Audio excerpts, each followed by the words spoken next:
Welcome to the March edition of Liftoff. My name is Stephanie Newton, and I'm here with my pastor, the senior pastor of Eden Westside, Brother Jacky Connell. Hey, Steph, what a blessing it is to be able to come and do the Liftoff taping again.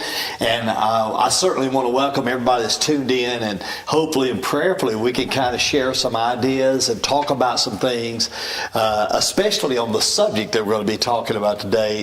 It is the very heartbeat of who we are as believers. So I'm excited about being here with all of you today. Well, it's almost spring, and so families are planning their spring break vacations. The decorating committee is buying Easter lilies, and people are practicing their cantatas and their Easter solos. And the church staff is talking about lots of visitors because it's Easter. Easter's coming.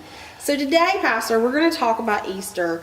And let's start with planning. So when should a church be planning for Easter? Like last Easter, one of the things that I really think, Steph, in regards to this, again, I want to emphasize the importance of us looking at that particular weekend, because when you talk about the death, burial, and resurrection of Jesus, it is the very foundation, the heartbeat of who we are as believers. And so, as we think about that, I believe that we ought to do a lot of prior planning. I think that we really need to put our eggs in the basket of going, wow, we get the opportunity to minister to a lot of people, not just on that day, but that week, but especially on Easter Sunday. And yes, it will be here before we know it, but I want to get back to the thought, and that is, when should we start planning?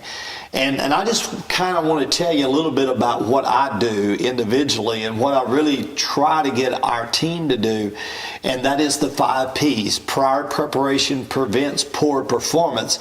I look at it as an opportunity for guests to come to our house. And we need to make sure that in the planning of that we look at the big picture. And I know that a lot of times, Steph, when we think about the Easter service, we're thinking about what happens on the stage. What kind of music are we going to do, and what is the sermon going to be, and all that. But guys, I'm just going to tell you, I think we need to look out beyond that. I think that we need to look at the parking lot, the greeters. We need to rally the troops on that day to think about what does the foyers look like. It goes from A to Z. So I really think that we need to put a lot of eggs in the basket of planning for that day, not just for what goes on the stage, but what's happening out there. And I believe that you need to make sure that you rally your teams together. Talk about it. Don't react to it, but rather act to it.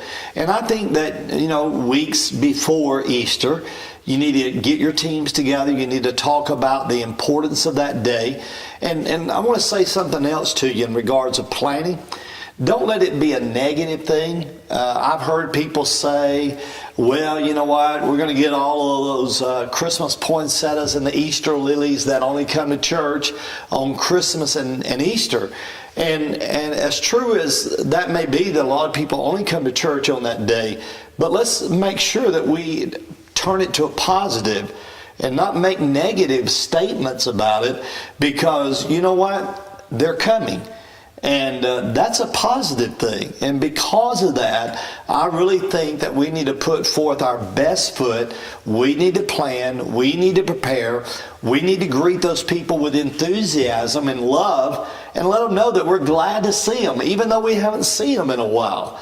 Come on, guys, let's make sure that we put our best foot forward in projecting to people that our Savior is alive. And He's alive not just because there's an empty tomb, even though that's true, but He's alive to change lives.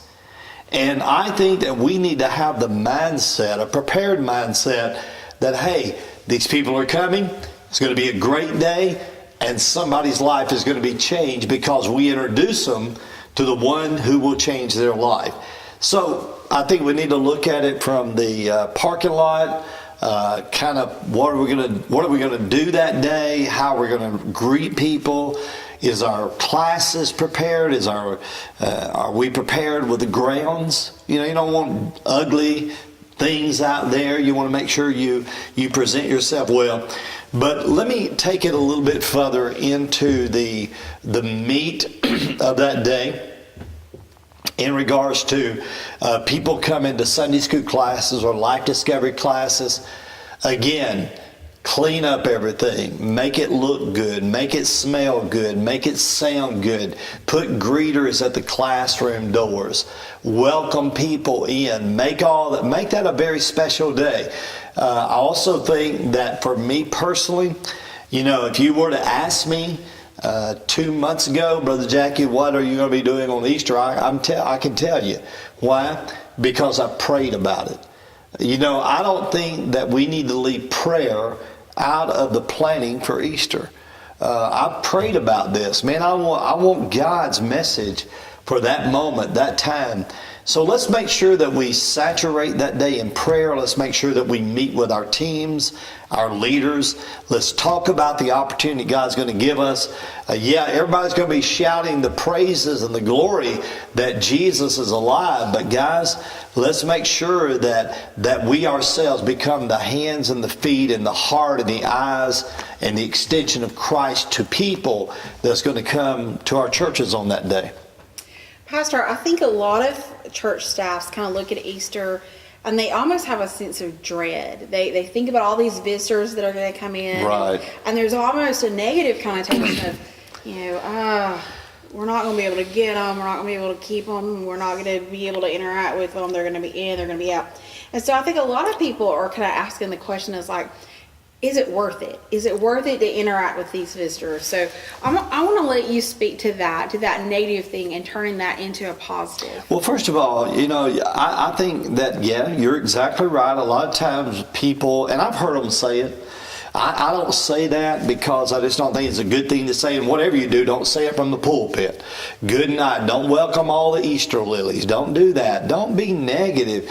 Be grateful that they're there. And I think the way that we can change it from a negative to a positive is to look at what I call spiritual potential. We at that day have a spiritual potential to see one life changed. And you know what? It may not be something that we see immediate. It may be something that happens down the road. It may not even be with an adult setting in the sanctuary. It could be that couple brought their child to church that Sunday, and the child, that marks them from years to come, that somewhere down the line they remember, hey, I went to church on that day, and that may be the very thing that God uses to change that child's life. So I don't think that we need to calculate the benefits of the Easter morning or day just in that moment. I think that we need to see the spiritual potential of it, that we get to plant seeds, we get to minister to people, we get to extend the grace of God to people, the message of God to people. And so I believe that the way you change or the way you guard against a negative approach is talk about it before that day in a positive manner. Let your positive spiritual potential become contagious. Talk about it. Inform your leaders about it. Let's make sure that we get people to see that big picture, and just make sure that we're able to take that opportunity and look at it from a bigger point of view than just that moment. So I think we don't need to be negative at all. Well, Pastor, one of the things that we've kind of already elaborated on is it starts at last Easter. So here at Westside, one of the things that we do is after every event, we have evaluation. Mm-hmm. So, You have the event, you evaluate, you begin to make your plans for the next year. And then, like we were just talking about, you prepare, Right. you get ready, the attitude has to be right, you've bathed it in prayer. But how about the actual week of Easter? What are some things that the church should be doing in the week or 2 or 3 right before Easter to kind of just make everything just right? Well, I believe the first thing we got to do is make sure that we've done our own self-checklist. Checking and making sure that our minds are where our minds need to be, our hearts are where our hearts need to be. And I think just that personal checklist is a positive thing for all of us to discipline ourselves to go through. It is a little bit of an exhausting time, honestly, and I think you've got to rev up your engine personally in order to be prepared for that day. So I think that's so important. And the week of, I would just encourage everybody not just to only do the personal self-checklist, but I think you need to discipline yourself to create a facility checklist. Make sure that prior to that week that you take a walk. And I do that all the time. Every week I take a walk. I think it's important to take that walk. Walk where people are going to be. Walk what they're going to see. Go to the parking lot. Walk to the parking lot and turn around and look at your facilities and ask yourself, do people know where to go? If they pull up in your parking lot, what message do you send? So I think that you do a personal self-checklist. I think you do a facility checklist the week prior to that, just to make sure. And I wouldn't wait till the day before. I would do it early that week so that when you identify some things, that you have time to make the adjustments without being in a panic mode. Okay. So the big day comes. The church is filled with visitors. The choir has sang beautifully. We've had decisions. It's been a great day. What about the next day and the next week? How do you follow up with those visitors? What are the things that you need to do to make Easter be a success on the aftermath? Well, obviously, you want to try to get some information from them that Sunday if you can. We have a process that we try to get, and it's not, and I would like to say this in regards to that. Your process doesn't need to be introduced on Sunday, that Sunday. You need to go ahead and be doing something, I think. That's what we do, so that it's a normal process. It's not like, they're just doing this for this group. So I think you've got to figure out a way, if you're not already doing it, how do you get at least some information from the people coming in? However you may want to choose to do that. But I think that you've got to get that as best you can so that you will have some documentation of how to follow up on those people. One of the things that, and we're not different from everybody else, one of the things that we see all the time is people coming to the church and you're going, man, who were those people and how do we get in touch with them? And it's like they ride off into the night and you don't have any information on them. And I think that, we deal with that as well, but it's not because we don't try to get people to do something about it. So I think that making sure that you get some kind of documentation as best you can, and especially on that Sunday, inviting all the visitors and make it available for them, something that they have in their hand that they can use to give you the information you're looking for. So I think that's important. And then the other thing, get nosy. I think that one of the things that I would encourage everybody to do is get nosy with people. And what I mean by that is, especially on that day, buzz around.